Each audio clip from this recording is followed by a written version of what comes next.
Dear students, इस video में हम क्लास 12th के विस्टास बुक के द थर्ड लेवल के ऑब्जेक्टिव क्वेश्चंस के बारे में चर्चा करेंगे। तो स्टार्ट करते हैं। फर्स्ट क्वेश्चन है, the narrator was talking about the third level of. वर्णनकर्ता किसके थर्ड लेवल के बारे में बातचीत कर रहा था? तो वर्णनकर्ता चार्ली जो है वो option C Grand Central station के थर्ड लेवल के बारे में बात कर रहा था। Question number 2, who was talking about the third level? कौन तीसरी मंजिल यानी थर्ड लेवल की बात कर रहा था? तो वर्णनकर्ता नरेटर चार्ली, ऑप्शन डी जो है, option D Charlie third level की बात कर रहा था। Question number 3, the third level was, third level क्या था? Option D, option D an imaginary underground railway platform. एक काल्पनिक भूमिगत रेलवे प्लेटफॉर्म था। उसके बारे में नरेटर चार्ली जो बात कर रहा था। Question number 4, Charlie got a letter from. Charlie को एक पत्र मिला।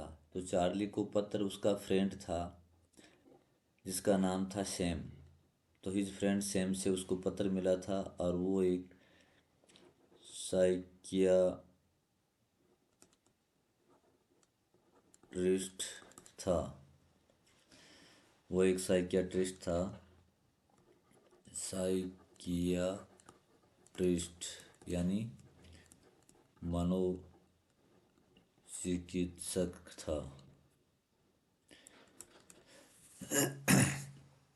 Question number 5, what was the date on the newspaper which Charlie saw at the third level?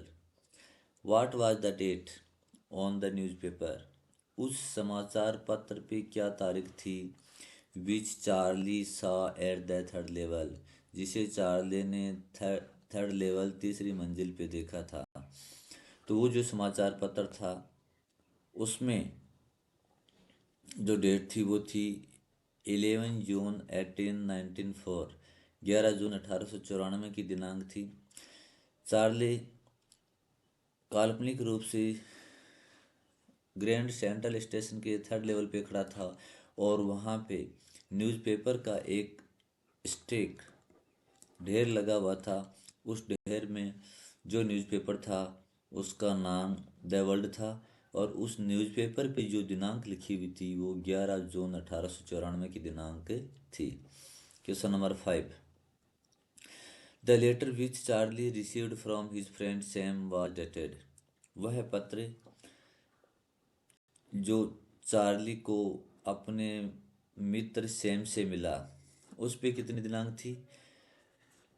तो उस पे जो है 18 जुलाई 1894, जुलाई 1894, 18 जुलाई 1894 की दिनांक थी। वो पत्र जो चार्ली को अपने फ्रेंड सैम से मिला था उस पर। तो जो न्यूज़पेपर है उस पे तो डेट थी 11 जून 1894 की, और चार्ली को अपने मित्र जो मनोचिकित्सक मित्र था सैम, उससे जो पत्र मिला था उस पे 18 जुलाई 1894 की दिनांक थी। Sam was a an, Sam था, सेम क्या था? सेम एक साइकियाट्रिस्ट था। सेम एक साइकियाट्रिस्ट था, मनोचिकित्सक।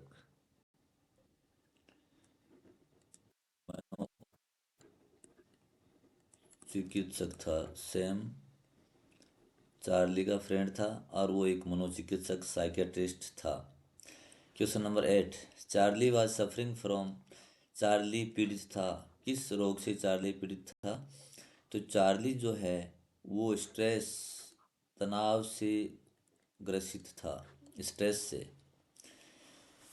Next, Charlie's wife was, Charlie की पत्नी थी। चार्ली की पत्नी का नाम था लुइसा। लुइसा, लुइसा उसकी पत्नी का नाम था। The stamp had the picture of president. The stamp यानी जो डाक टिकट है उस पे जो तस्वीर थी वो किस राष्ट्रपति की थी? वो राष्ट्रपति गारफील्ड की थी। चार्ली को जो पत्र उसके फ्रेंड सैम जो मनोचिकित्सक था उसने भेजा था, उस पे एक स्टाम्प लगी हुई थी, एक डाक टिकट लगी हुई थी, और उस डाक टिकट पे जो तस्वीर थी वो राष्ट्रपति गारफील्ड की थी। Question number 11, how many dollars did the narrator withdraw from the bank the next day? अगले दिन बैंक से वर्णनकर्ता ने कितने डॉलर विड्रॉ किए, निकाले? तो वर्णनकर्ता जो है उसने $300 जो है करेंसी मुद्रा जो है बैंक से निकाली थी, और उसको पुरानी करेंसी में वहाँ पे ग्रैंड सेंट्रल स्टेशन के थर्ड लेवल पे चेंज करवाया था, और उसको बदले में 200 से कुछ कम कम मुद्रा मिली थी। तो उसने कितने विड्रॉ किए थे नरेटर ने? चार्ली ने $300। Next, how many dollars did Charlie's friend Sam withdraw from his account? How many dollars, कितने डॉलर चार्ली का मित्र सैम जो है उसने विड्रॉ किए थे, निकाले थे अपने अकाउंट से? कितने निकाले थे? तो चार्ली का फ्रेंड जो है उसने $800 बैंक से निकाले थे अपने अकाउंट से, और उसके बदले में उसने जो पुरानी करेंसी प्राप्त की थी वो $600 थी। चार्ली ने श्योम ने $300 निकाले, और $300 में जब उसने काउंटर पे पुरानी करेंसी में चेंज करवाया तो उसको 200 से कुछ कम करेंसी मिली थी, लेस देन $200 उसको मिले थे। 300 उसने अपने अकाउंट से निकलवाए थे, जबकि उसका फ्रेंड सेम है और उसने $800 निकलवाए थे, और जब उसने पुरानी करेंसी में उसको चेंज करवाया तो उसको $600 मिले थे। Next, what was the title of the newspaper which Charlie found at the third level? जब चार्ली ग्रैंड सेंट्रल स्टेशन के थर्ड लेवल पे था तो चार्ली को जो समाचार पत्र मिला उसका जो टाइटल था, उसका नाम क्या था? उसका नाम था द वर्ल्ड। द वर्ल्ड उस समाचार पत्र का नाम था जो चार्ली ने ग्रैंड सेंट्रल स्टेशन के थर्ड लेवल पे जो बंडल पड़ा हुआ था न्यूज़पेपर्स का उसमें देखा, उसका नाम था the world. Question number 14, according to Sam's letter, Sam के पत्र के अनुसार, सैम कौन था? चार्ली का फ्रेंड। वर्णनकर्ता जो है चार्ली, उसका मित्र था सैम जो एक साइकियाट्रिस्ट था, एक मनोचिकित्सक था। According to Sam's letter, Sam के पत्र के अनुसार, the people were singing the following song, कि लोग निम्नलिखित गीत गा रहे थे। तो चार्ली को जो लेटर मिला था सैम का, उसमें क्या लिखा हुआ था कि लोग क्या गा रहे थे? लोग गा रहे थे सिंग नेली होम नामक गीत, वहाँ पे थर्ड लेवल पे गा रहे थे। Next, question number 15, same was at the third level for, same जो है यानी चार्ली का जो फ्रेंड है सेम, वो थर्ड लेवल पे कितने दिन तक रहा था? तो वो 2 वीक्स, 2 सप्ताह तक, लगभग 2 सप्ताह तक वह थर्ड लेवल पे रहा था। Question number 16, according to the narrator Grand Central station has, according to the narrator यानी लेखक वर्णनकर्ता के अनुसार ग्रैंड सेंट्रल स्टेशन जो है उसके कितने लेवल थे? उसके 3 लेवल थे, 3 मंजिलें थी उसकी। Next, the friend of the narrator whom he talked was a, the friend of the narrator वर्णनकर्ता का वह मित्र, whom he talked जिससे उसने बात की, was a psychiatrist वो एक मनोचिकित्सक था जिसका नाम सेम था। Question number 18, the stamp collection of the narrator was a, the stamp collection यानी टिकट संग्रह नरेटर का, वर्णनकर्ता का टिकट संग्रह है वो कैसा काम था? वो एक टेम्परेरी रिफ्यूज फ्रॉम रियलिटी यानी वास्तविकता से अस्थायी शरण था वो, यानी वो जो स्टाम्प कलेक्शन करता था वो उसका अस्थायी काम था, temporary refuge from reality. Next, the name of the wife of the narrator is. वर्णनकर्ता की पत्नी का नाम क्या था? तो वर्णनकर्ता की पत्नी का नाम लुइसा था। Next, what was lying on the floor. फर्श पे क्या पड़ा था? तो फर्श पे जो है ब्रास की स्पीटोन्स पड़ी थी, यानी ब्रास यानी पीतल के थूकदान। थूकदान फर्श पे पड़े थे रेलवे स्टेशन के, ग्रैंड सेंट्रल स्टेशन के। तो ब्रास स्पीटून्स था। Next, what was the name of the newspaper he saw at the stack of paper. What was the name of the newspaper, उस समाचार पत्र का क्या नाम था? He saw at the stack of paper, जो उसने समाचार पत्रों के स्टेक यानी ढेर में देखा था, तो उसका नाम था द वर्ड। द वर्ड समाचार पत्र था जिसका ढेर वहाँ पे लगा हुआ था।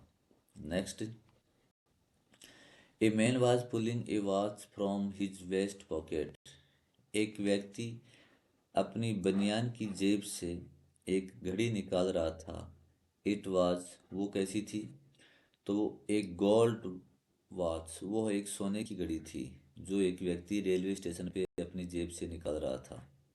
The money in the drawer of the clerk was of. The money in the drawer यानी क्लर्क की दराज में जो धन था वो क्या था? वो था old style bills. Bills means note, यानी पुरानी शैली के, पुरानी शैली के रुपये थे, वो नोट थे। ओल्ड स्टाइल बिल्स या ओल्ड स्टाइल्स करेंसी थी। Next, how much money did the narrator withdraw from the bank. How much money, कितना धन नरेटर ने निकाला था, बैंक से कितना धन निकाला था? तो उसने, नरेटर ने $300 निकाला था, और नरेटर का जो फ्रेंड है सैम, सैम जो है उसने अपने अकाउंट से $800 निकाला था। Next, what did Louisa want from the narrator. Louisa narrator से क्या चाहती थी कि नरेटर क्या नहीं करें? तो वो चाहती थी कि not to see the third level anymore, कि वो तीसरी मंजिल के बारे में और ज़्यादा अब बात नहीं करें, उसके बारे में और ज़्यादा नहीं सोचें। Question number 26, what is the name of the narrator of the story the third level. What is the name of the narrator of the story the third level. कहानी थर्ड लेवल के नरेटर वर्णनकर्ता का नाम क्या है? तो उसका नाम है Charlie, option D. Next, the home of narrator's grandfather is in. Narrator Charlie जो है उसके दादाजी का घर कहाँ है? तो वह है गेल्सबर्ग में। गेल्सबर्ग के लिए जाने के लिए ही वह ग्रैंड सेंट्रल स्टेशन गया था। Next, Sam bought old style currency by paying. Sam ने बॉट खरीदा, ओल्ड स्टाइल करेंसी पुरानी शैली की मुद्रा खरीदी थी, बाई पेइंग चुकाकर। कितने डॉलर चुकाकर उसने पुरानी मुद्रा खरीदी थी? तो उसने $800 चुकाए थे, और उसको बदले में $600 ओल्ड स्टाइल करेंसी मिली थी। When did Louisa and her husband search for third level? Louisa और उसके पति ने थर्ड लेवल की तलाश कब की? तो एट वीकेंड, वह सप्ताहांत या छुट्टी के दिन जो है थर्ड लेवल की सर्च करते थे। Next, how much money did the narrator have when he was at the window. How much money, कितना धन, डिड द नरेटर हैव, वर्णनकर्ता के पास कितना धन था? When he was at the window, जब वह खिड़की के पास थे, तो वो टिकट खरीदने के लिए गए थे, तो उनके पास कितना धन था? तो उसके पास जो है enough for 2 coach tickets, rail की 2 टिकट खरीदने के लिए पर्याप्त पैसे उनके पास थे।